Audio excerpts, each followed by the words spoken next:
네, 안녕하세요. 증권맨입니다. 시황 먼저 살펴보겠습니다. 일단 제 방송 보시고 종목들 간의 어떤 제가 매수 타점을 찍어준다던가 그리고 최소한 이런 종목을 매매를 하시라라고 알려드리는 부분들이 많은 도움이 되실지 안 되실지 잘 모르겠지만 다른 것보다 저는 제가 좀 시황을 알려드리는 게 훨씬 좀 더 많이 도움이 됐으면 하는 생각을 가지고 있어요. 그래서 제가 계속 말씀드리기를 이거 이제 615포인트 여기 이제 장대 음봉이 시작됐던 이 구간이 상당한 이제 저항 구간이 맞고 이 지수가 추세를 돌리는 데 있어서 아주 굉장히 중요한 기준점이 되거든요. 이 615포인트 밑에서의 어떤 구간들은 별로 의미가 없다라고 말씀 많이 드렸습니다. 그래서 여기를 돌파하고 안착하는 게 중요하는데 이때 이제 돌파할 때도 제가 이거 아무 의미 두지 마시라고 말씀드렸어요. 돌파는 아무 의미 없다. 돌파해서 안착을 해야 되고 또 안착도 하루 이틀 안착하는 게 중요한 게 아니라 굉장히 오랜 시간 1주, 2주 이상 완벽히 안착을 했을 때 그때 우리가 의미를 부여할 수 있다.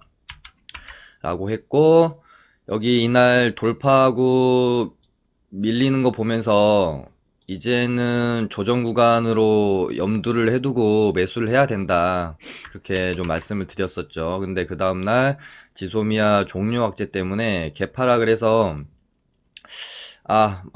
예상한 대로 어찌됐건 이게 지소미아 때문에 하락을 하건 어찌됐건 시장이라는 게 어떤 이유에 의해서 하락을 하기도 하지만 하락하기 위해서 이유가 필요하기도 하고 코에 걸면 코걸이 귀에 걸면 귀걸이잖아요. 어찌됐건 지소미아 종료 악재로 개파락을 했지만 생각보다 잘 버티는 흐름은 맞았으나 하락 추세는 유효하다고 제가 말씀드렸고 여기 615포인트 이하에서의 어떤 움직임은 크게 의미가 없다. 이 이하에서는 어떻게 움직이든 그냥 하락 추세가 계속 진행되는 와중이라고 생각하시면 됩니다. 장대 양봉이 갑자기 나오든 외인 기관이 갑자기 끌어올려 주든 이런 자리에서 이렇게 끌어올려 주든 이거 의미 없다라는 거예요. 여기 615 넘고 확실히 안착하고 돌려야 그때 우리가 의미를 찾을 수 있습니다. 추세가 돌렸다라고. 이 이하에서는 아무튼 정말 방심은 금물이다. 우리가 자꾸 이렇게 우리가 그러니까 지수를 시장의 방향성이나 하루 이틀의 등락을 예측을 할 수는 없습니다. 저도 마찬가지고요. 단 우리가 할 수 있는 건 포지션을 어디에 무게를 좀 더 두냐예요. 상승 포지션에 무게를 두고 내가 매매를 하고 시나리오를 짤 것이냐, 하락 포지션에 무게를 두고 내가 매매를 하고 시나리오를 짤 것이냐의 차이고, 아무 생각 없이 그냥 종목을 보유하고 있다가 폭락을 맞을 때와 미리미리 내가 시나리오를 짜두고 보수적인 포지션 하락하는 포지션에 시나리오를 짜두고 마음의 준비를 한 상태에서 폭락을 맞는 것과는 완전히 차원이 달라요. 그래도 마음을 먹고 있는 상태에서 시나리오를 짜게 되면 시장이 예를 들어 시가 개파락 후에 몇 포인트를 깨면 수급이 이렇게 되면 보유 종목 어떤 종목들은 손절을 해야지 비중을 조절해야지 폭락이 나올 수도 있으니까 매매는 자제해야지 신규 매수는 어떤 종목만 해야지 스윙은 하지 말아야지 이런 식의 시나리오를 짤 수가 있고 그거에 맞게 계획적으로 대응을 할 수가 있는 건데 뭐 여기서 이렇게 반등 나오고 눌렸다가 이렇게 가니까 이제 폭락은 마무리됐다.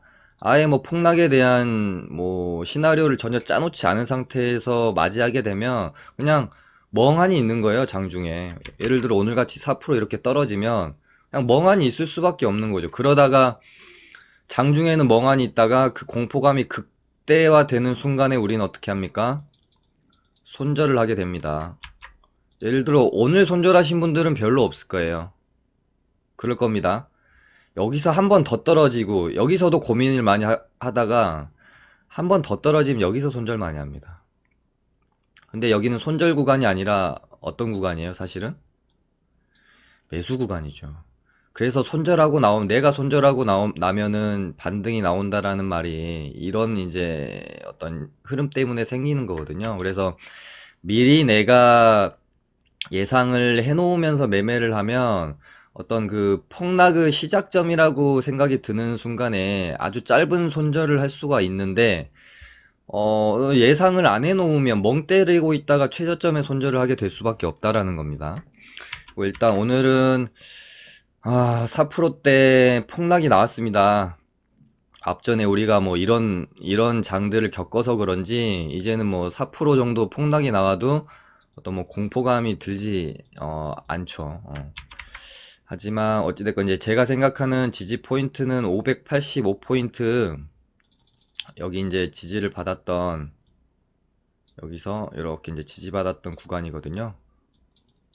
여기를 깨면 조금 위험할 수도 있겠다라는 생각을 조금 했는데, 일단 종가상 582포인트로 마감하면서 여기를 깼습니다.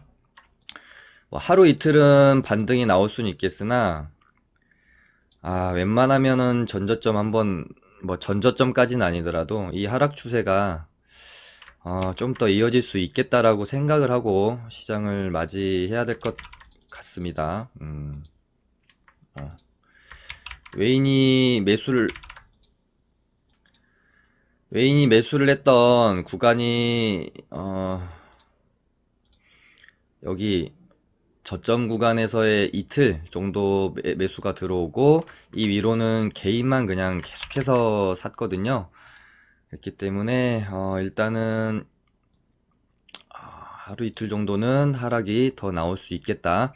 그러니까 이 하락이라는 게 내일 모레 이렇게 이틀 연속 나옵니다, 이렇게 제가 말씀드리는 게 아니라, 어찌 하루하루의 캔들을 제가 예측을 할 수 있겠습니까? 그런 말씀을 드리는 게 아니라, 뭐 여기서 일시적인 좀 반등이 나오더라도 조금 더 하락할 수 있는 쪽에 무게를 두는 게 지금 확률적으로는 맞다. 물론 뭐 당연히 여기서 갑자기 이런 식으로 급반등도 나올 수 있겠죠. 근데 우리는 어떤 뭐 자꾸 예측을 해서 맞추려는 개념으로 주식을 하시면 안 되고요. 상상하고 시나리오를 세우고 내가 생각한 대로 됐을 때와 안 됐을 때 어떻게 대응을 하고, 이런 관점으로 주식을 하셔야 오래 가실 수 있습니다. 자꾸 뭔가 맞추려고 하는 어떤 베팅의 성격으로 주식을 하시게 되면 크게 좀 이렇게 손실을 보게 될 수밖에 없을 것이다 라는 게 제가 오랜 기간 주식을 하면서 느낀 바고요. 그냥 이 주식은 내가 시장을 자꾸 막 이겨먹으려고 해서는 안 돼요. 내일은 뭐 무조건 오른다, 뭐 풀베팅하고 뭐 이런 거 안 됩니다. 그냥 시장이 나한테 보여주면 그게 전부인 겁니다. 시장이 나에게 보여주는 게 그게 전부예요. 자꾸 뭐 어떤 뭐 숨은 뭔가를 찾아서 자꾸 꼬아서 해석하려고 하고, 물론 그런 측면도 조금은 필요는 한데요. 어떤 매매를 하면서 그냥 경우의 수 정도를 그냥 생각하는 정도에서 그쳐야지, 우리가 뭐 주식 종목 매매할 때도 자꾸 뭐 세력 생각하면서 이거는 뭐 트릭일 거야 어쩔 거야 이런 식으로 자꾸 너무 깊게 들어가면 함정에 빠지는 경우가 오히려 많아요. 세력의 함정을 우리가 알아낼 확률이 높을까요? 우리가 세력의 판 함정에 빠질 확률이 높을까요? 그래서 때로는 그냥 정말 단순하게 이 주식이 나에게 보여주는 그대로 그냥 대응을 하는 게 사실은 가장 심플하고 맞는 선택일 확률이 굉장히 높아요. 오컴의 면도날 법칙이라는 게 있잖아요. 이게 뭐냐면은 우리가 어떤 가정을 추론해서 진실을 밝혀낼 때 불필요한 가정들을 면도날로 깔끔하게 그냥 뭐 잘라내라, 뭐 이런 거였던 걸로 제가 기억을 합니다. 그래서 어떤 뭐 사실이나 현상에 대한 설명 중에 이제 논리적으로 가장 단순한 것이 진실 가능성이 높다, 라는 뭐 그런 이제 원칙, 뭐 그런 걸 이제 설명을 해주는 거였는데, 뭐 단순성의 원칙, 뭐 논리 절약의 원칙이라고 보통 이제 뭐 말들을 하죠. 그래서 우리도 그냥 뭐 시장을 볼 때나 종목을 볼 때 어떤 나름대로의 내가 생각하는 추론들은 필요는 한데, 그런 불필요한 추론들이 너무 이제 많아지면서 좀 판단 자체가 오류를 범하게 되는 경우가 되게 많다는 거예요. 그래서 뭐 자꾸 이런저런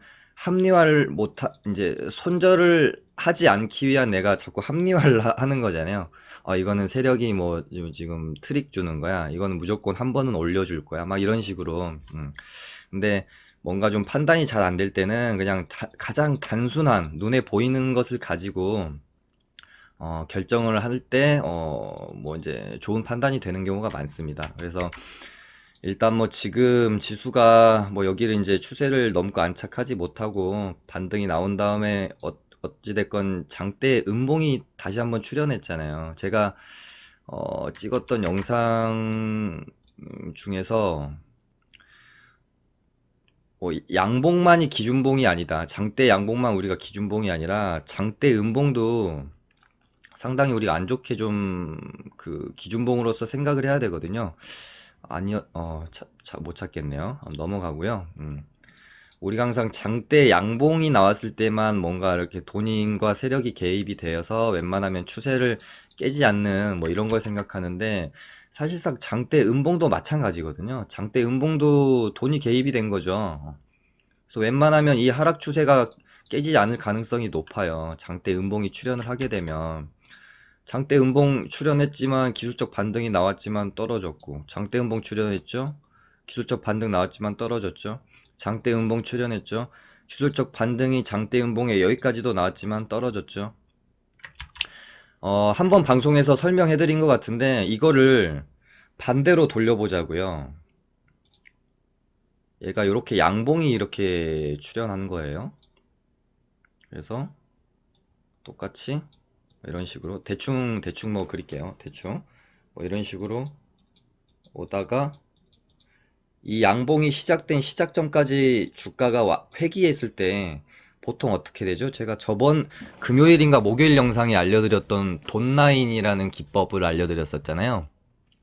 어떤 이 차트 안에서 굉장히 의미를 가지는 돈이 들어온 기준봉이 출현했을 때 그 기준봉의 시가나 저가는 상당히 강력한 지지라인이 된다라고 말씀드렸습니다. 그래서 보통 뭐 살짝 언더슈팅이 나오면서 이 양봉의 시가를 깨는 경우는 있는데 보통 반등이 정말 잘 나와요. 그러니까 이것도 지금 돌려보면 마찬가지인 거예요. 장대 음봉이 출현을 해서 눌림이 나왔다가 음봉이 시작했던 이 구간까지 주가가 회귀하니까 다시 하락할 수밖에 없는. 그리고 여기서 이제 이 추세 자체가 이렇게 이제 진행이 될지 N자 파동으로 다시 한번 진행이 될지 뭐 이런 식으로 쌍바닥 찍고 갈지 아니면 뭐 이런 식으로 갈지 이거는 이제 뭐 지켜봐야 알겠죠. 근데 일단은 여기를 깼기 때문에 좋지 않게 보는 게 맞다. 뭐 갑작스럽게 좋은 양봉이 나오면서 추세 전환이 일어나면 그거는 그때 가서 대응하면 되고 생각하면 됩니다. 일단 안 좋게 보고 시장 보수적으로 생각하시는 게 맞습니다. 그렇게 되고요. 뭐 이런 폭락장에도 저희 리딩반은 두 종목을 수익을 내고 나왔습니다. 에어부산은 제가 관심 종목으로 넣어놓고 좀 말씀드렸던 종목이죠. 뭐 얘가 추세가 뭐 이렇게 갈지 뭐 어떻게 할지는 모르겠지만 아직 좀 어떤 기술적 반등으로 먹을 구간은 좀 남아 있다라고 판단을 했고요. 그래서 분봉으로 좀 보시겠습니다. 네, 금요일날 종가 베팅 개념으로 10% 정도 이제 매수가 됐고 이렇게 된 다음에 장 초반에 시장 때문에 살짝 밀렸는데 금방 회복하죠. 이런 종목들을 어찌됐건 잘 봐줘야 돼요. 그러면서 이런 식으로 이제 주가를 수렴시키는데 이 이상 빼기는 좀 힘들지 않을까 하는 시점이 여기였어요. 그래서 여기서 5% 추가 매수가 들어갔고요. 추가 매수 들어간 다음에 급반등이 나와서 일단 여기서 절반은 잘 털었는데 얘가 슈팅이 진짜 너무 급하게 나왔다가 너무 급하게 떨어진 바람에 나머지 절반을 좀 뭔가 제가 생각했을 때 나이스한 어떤 매도가의 매도를 못했습니다. 차라리 그냥 전량 매도를 해버릴 걸 그랬는데 아무튼 10% 5% 매수해서 여기서 절반 털어서 익절을 하고 나왔고요. 에어부산은 일단 이제 뭐 시장 때문에 밀렸을 수도 있고, 이 종목 자체가 그냥 흐름이 이렇게 갈 수도 있고요. 그건 이제 모르겠는데, 일단 11선 눌림 준 다음에 얘가 돌리는지 한번 확인은 해봐야 될 것 같아요. 어찌됐건 재료는 아직 남아있는 종목이기 때문에 장이 안 좋으니까 좀 짧게 짧게 그냥 먹고, 최근에는 나오는 매매가 좀 많아서 일단은 이렇게 이제 좀 하고 나왔고, 익절을 하고 나왔고, 그 다음에 오늘 같은 그 폭락장이 올 때 어떤 종목을 매매해야 되는지에 대해서 좀 잘 보여드리고 싶어서 이 종목을 매매하면서 오늘 좀 수익이 나면 좋겠다라고 생각을 했거든요. 반등이. 근데 생각대로 반등이 잘 나와서 수익이 나서 이 어떤 매매 팁을 말씀드릴 수 있어서 되게 좋은 것 같아요. 우리가 제가 시장 주식에서 존재하는 그 하고 많은 매매들 중에, 그 많은 매매들 중에 제가 세력주, 그 중에서도 장대 양봉 기준봉이 출현한, 세력봉이 출현한 급등주, 테마주를 하는 이유가 있습니다. 물론 정말 많은 이유가 있죠. 변동성이 크기 때문에 단시간 안에 큰 수익을 낼 수 있다라는 장점도 있는데, 물론 그건 또 단점이 될 수도 있습니다. 단시간 안에 빠른 손실을 주기도 하죠. 근데 뭐 이런 디테일한 부분을 떠나서 제가 기준봉 종목들, 급등주 종목들을 하는 사실상 가장 큰 이유가 오늘 보여드릴 수 있는 이런 부분이에요.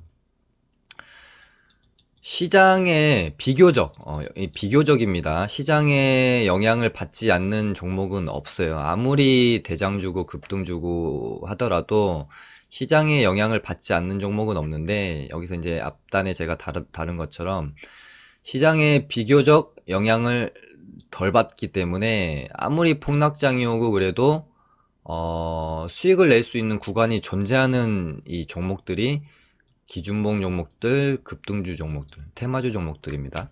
그래서 제가 참 이 세력 테마주들을 좋아하고요. 그래서 뭐 하루에도 수많은 기준봉 종목들이 출현하지만 저도 아주 까다롭게 골라서 관종을 추가하죠. 제 방송 꾸준히 보시는 분들은 아실 거예요. 제가 관종을 그렇게 쉽게 뭐 장대 한봉 출연했다라고 해서 다 옮겨 놓는 게 아니고요. 옮겨 놓고도 그 다음에 며칠 또 지켜보고 매매하고, 그 정도로 제가 까다롭게 종목 선정을 합니다. 그래서 금요일도 제가 시노펙스는 목요일 날 관종에 추가했고, 그 다음에 뭐 안국약품이랑 뭐 AD칩스 이런 종목들도 일단은 1차적으로 걸러서 관종에 넣은 다음에 그 다음에 며칠 지켜보다가 삭제하는 경우도 있고, 아 이거는 이제 매매해도 되겠다라고 생각하는 경우도 있어요. 뭐 이런 종목은 이제 삭제죠. 안국약품 이런 것도 넣어놨었는데, 이제 살아남은 거는 시노펙스 하나고요. 제가 선정한 관종이 앞으로 어떻게 흐름을 가져가는지 보시면 종목 선정이 얼마나 중요한가에 대해서 생각하실 수 있을 겁니다. 그래서 시노펙스 같은 경우는 이날 기준봉 2천억이 넘는 거래 대금을 터치면서 기준봉을 세워줬고, 1일차 조정이 너무나도 이쁘게 좀 받았습니다. 그래서 이날 고민을 했어요. 아, 다음 주 월요일이 되면 어, 첫날 기준봉의 저가 부근인 이 정도 3,400원 구간에서부터 좀 잡아 들어갈지, 좀 이평선이 올라오는 거 보면서 이 밑에 구간으로 얘가 5일선으로 이렇게 붙은 다음에 반등이 나올 수 있기 때문에 뭐 그렇게 좀 할지 고민을 했죠. 근데 금요일날 미장이 폭락을 했기 때문에 우리 시장 오늘 뭐 일단 개파락하는 거는 뭐 수순이었죠. 그래서 일단은 3,400원 타점은 패스하고 장중에 좀 지켜보기로 시나리오를 짭니다. 그리고 폭락장이 오늘 이제 연출이 됐기 때문에 뭐 이렇게 매수가를 미리 어설픈 가격에 걸어 놓기보다는 최대한 확인하고 사자는 마음. 그러니까 예를 들어 저희 리딩반이 3,315원에 매수를 했는데, 사실 매수가로 따지면 여기서 샀을 수도 있고 여기서 샀을 수도 있잖아요. 근데 여기서 샀어도 사실 뭐 먹을 부분은 줬었는데, 시장이 괜찮을 때는 내가 생각하는 지지 타점에 걸어놓고, 매수를 걸어놓고 하는 부분도 뭐 괜찮습니다. 근데 오늘 같은 경우는 이제 폭락장이 이제 진행 중이었기 때문에 최대한 확인하고 사자는 마음으로 일단 오전에 만들어준 이 저점 구간에 왔는데, 호가창을 봤는데 좀 상당히 의도적으로 이 가격대를 지키는 모양새를 제가 좀 확인을 했어요. 그래서 여기서 매수 사인이 들어갔고, 한 5분, 10분 있다가부터 갑자기 반등이 나오기 시작을 해서 여기서 절반 털고 종가에 절반 털었습니다. 체크는 안 돼 있는데 이렇게 종가 많이 떠버렸네.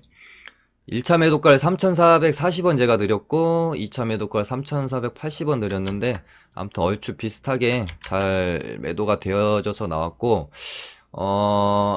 얘는 지속 공략해야 될 것 같고요.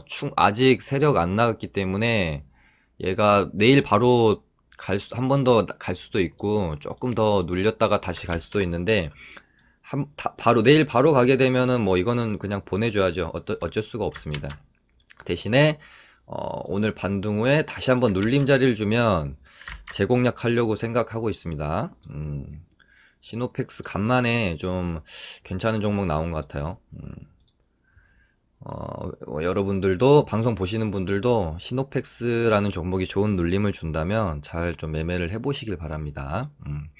이렇게 해서 오늘 폭락장 가운데서도 이렇게 두 종목 제 리딩반은 수익을 내고 나왔고, 사실상 앞단을 제가 좀 길게 했던 부분은 내일 이제 시장이 어떻게 될지, 여기 제가 생각하는 지지 구간 여기를 깼기 때문에 종가상 깨고 마무리가 되어버렸기 때문에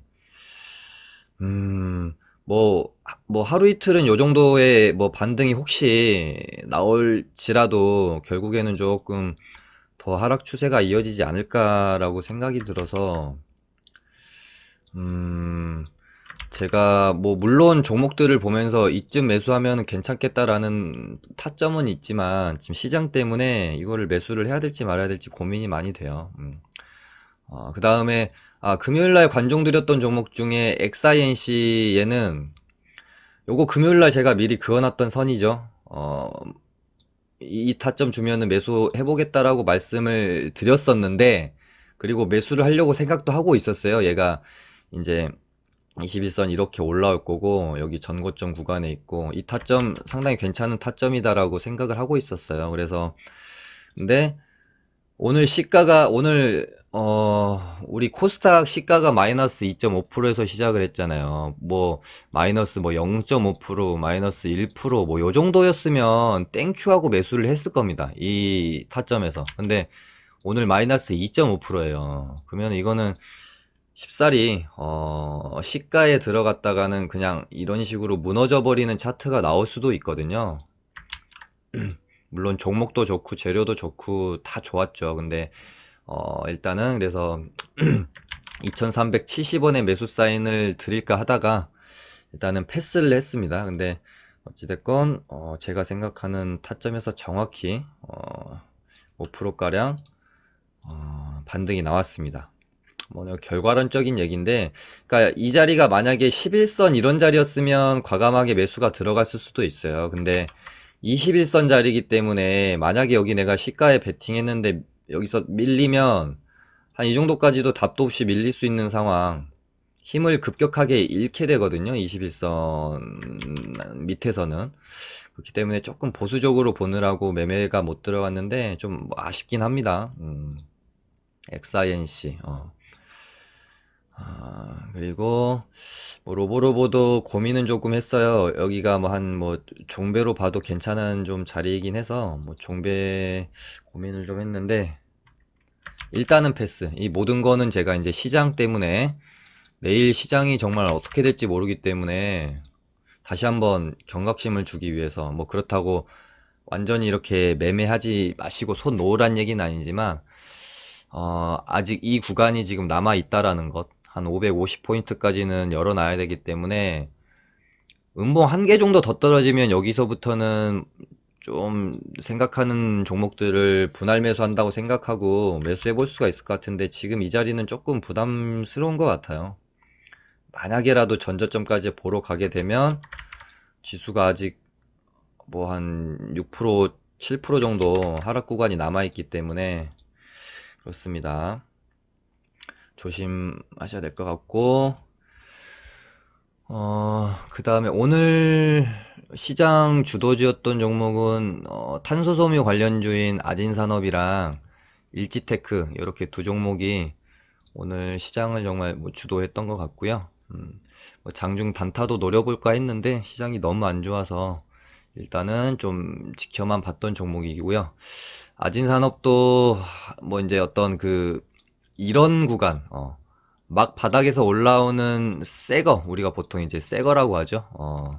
초입의 구간이 아니어서 뭐 좀 더 지켜봐야 되지 않을까 그렇게 보고 있습니다. 여기서 이렇게 좀 가주는 모양새가 나와야 되지 않을까요? 장도 안 좋고 그러기 때문에 일치테크는 일단 파동 자체가 지금 3파동째이기 때문에 얘도 조금 조심하면서 매매하셔야 될 필요가 있고요. 뭐 증권맨 얘는 맨날 조심하란 소리만 한다라고 하실 수도 있는데 장 좋아지면 저도 조심하라는 소리만 하는 게 아니라 공격적으로 매수해야 될 때라고도 말씀드리죠. 근데 지금은 뭐 지나가던 개도 아는 안 좋은 장이기 때문에 경각심을 심어드리기 위해 조심하시라고 계속 말씀드리는 거고, 하나 에어로스페이스는 되게 강하네요. 뭐 좀 눌리면은 얘도 접근하려고 생각하고 있는데 상당히 강하고, 일단 이 위로는 뭐 지금 장이 안 좋기 때문에 이 위로는 저는 생각이 없습니다. 추격 매수할 생각이 없고, 종목 또 오늘 또 양매수 대단합니다. 우진도 고민은 좀 많이 했어요. 얘가 이날 뭐 돈 써서 기준봉 세워놓고 지금 아직 세력이 나간 흔적이 없잖아요. 뭐 그렇다고 해서 무조건 세력이 아직 안 나갔으니까 대충 사면 오른다라고 생각하시고 매매를 하시는 거는 그렇게 좋은 타입은 아닙니다. 이때 보시면 이때도 돈 들어왔는데 이렇게 떨어지니까 세력 안 나갔으니까 뭐 막 매수해야겠다라고 생각할 수 있는데, 누가 봐도 이게 세력이 나간 흔적이 없다라고 생각할 건데 이렇게 떨어지잖아요. 어, 그쵸? 그러니까 단순히 우리가 보는 거는 이 기준봉 하나고 이 안에서 세력의 의도는 어떻게 되는지 모르잖아요. 뭐 기간이 어떻게 되는지 뭐 그 모르기 때문에 어떤 확신은 좋지 않다. 그리고 이런 것들은 사실 우진도 제가 저번 주 목요일인가 금요일인가 어떤 종목을 보실 때 뭐 거래대금 재료 뭐 그런 것만 보지 마시고 좀 보통 많이 빠뜨리시는 게 있는데, 이 종목이 갖고 있는 성질, 이력도 좀 자세히 봐주실 필요가 있다라고 말씀드렸었잖아요. 그러니까 이런 거 하나, 이런 모습 보였던 거 좀 있으면 조금 저도 많이 꺼려지게 되거든요. 보시면 이때도 이랬죠. 이때도 이랬죠. 기준목 뽑아놓고. 윗골이 맨날 많이 달고 떨어지고 그런 종목이라서 얘는 좀 더 조심하시는 게 좋지 않을까 싶어요. 저도 그래서 관종에 일단 넣어는 놨는데 아직은 매매할 생각이 그렇게 이제 강하게 들지는 않는 상황이고요. 얘도 관종에 일단은 넣어놨는데 별로 움직임이 좋지 않네요. 오늘도 그닥이죠. 그래서 그렇고, 남성도 여기 가격대 잘 버티다가 일단은 오늘 시장 때문에 버티지 못하고 한 템포 밀리는 상황이고요. 여기서 뭐 요런 정도까지 후에 이렇게 다시 좀 가게 될지 좀 봐야 될 것 같습니다. 금요일날 어떤 종목을 제가 좀 해드렸는지, 하나 스페이스 미스터 블루. 그렇게 되고요.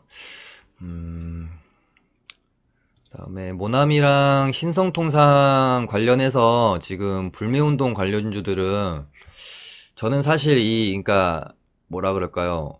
이 초입에서 매매하는 걸 되게 좋아해요. 막 그러니까 우리가 아까도 말씀드렸지만 새 것들이 우리가 어떤 뭐 세력의 물량이 나갔는지 안 나갔는지 뭐 그런 것들을 뭐 판단하기가 좋은데, 이 때가 너무 많이 탄 자리에서의 이런 뭐 급등들은 알 수가 없어요. 이게 지금 털고 나가려는 봉인지 다시 한번 올리려는 봉인지 알 수는 없는데, 모나미도 지금 거의 3파동의 끝자락에서의 이런 상승이고, 신성통상도 이런 자리에서의 매매는 좋지만 지금 뭐 요렇게 이제 고점 찍고 밀어버리는 상황, 여기서 뭐 물량 정말 다 털고 나갈 수도 있다고 염려가 되는 상황에서의 지금 이런 기술적 반등 후에 이런 상황이기 때문에, 여기서 다시 재진입하고 이러기 지금 조금 부담스러운 것 같아요. 제 관점에서는 그렇습니다.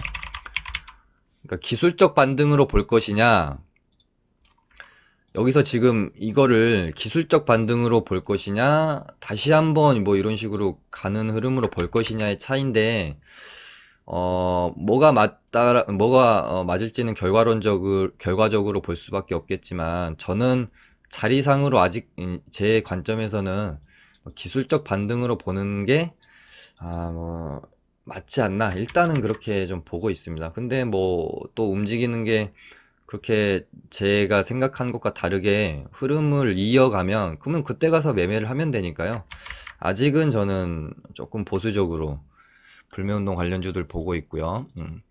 그다음에 뭐 동진 세미캠이나 뭐 솔브레인 이런 종목들, 소재 관련주들 개파락 후에 그래도 시장 대비 이 정도면 그래도 그냥 그나마 뭐 선방한 모습은 아닌가. 동진 세미캠도 아무튼 이 밴드 안에서 계속해서 움직이다가 뚫을지, 움직이다가 하방으로 내려갈지, 그거는 좀 더 지켜봐야 할 것 같습니다. 후성도 지켜야 될 자리에서 잘 지키고 있는 겁니다. 이 정도면. 방송이 너무 길어지네요. 솔브레인도 추세 아직 유지하면서 잘 하고 있죠. 그러니까 소재 관련주들은 제가 천천히 봐야 된다고 말씀드렸어요. 뭐 막 콱콱콱 이렇게 올랐다 내렸다 하지 않고 천천히 아마 갈 거예요. 자기 갈 길을, 그러니까 테마로 지금 엮여 있지만 테마주의 모습이 아니라 자기 갈 길을 가게 될 것이다라는 게 저의 그 종목대로 그렇게 좀 보고 있고, CJ 시푸드도 제가 요거는 미리 그어놨던 타점입니다. 금요일 날에 이 포인트에서는 한번 반등이 나왔기 때문에 그 다음 포인트는 이 포인트라고 말씀드렸는데, 금요일 날 제가 정확히 기술적 반등의 자리는 맞으나 방사능이라는 악재가 아직 해소된 게 아니기 때문에 저는 조금이라도 찝찝하면 매매를 안 하거든요. 안 먹었으면 안 먹었지 리스크를 감당할 생각이 없기 때문에, 이것도 정확히 기술적 반등은 나올 수 있는데 매매하지 않겠다라고 말씀드렸었어요. 반등 시원하게 나왔네요. 뭐 아쉽지 않습니다. 아무튼 요 정도 지금 저도 살펴보고 있는데, 아무튼 제가 뭐 드릴 수 있는 관심 종목은 오늘은 시노펙스 하나만 드리도록 할게요. 그리고 어떤 눌림에서 눌림자리를 주면 뭐 매수를 해서 수익을 내야 될지는 한번 뭐 고민해 보시는 것도 나쁘지 않을 것 같습니다. 아무튼 잘 지켜보시길 바랄게요. 이렇게 해서 마치도록 하겠습니다. 감사합니다.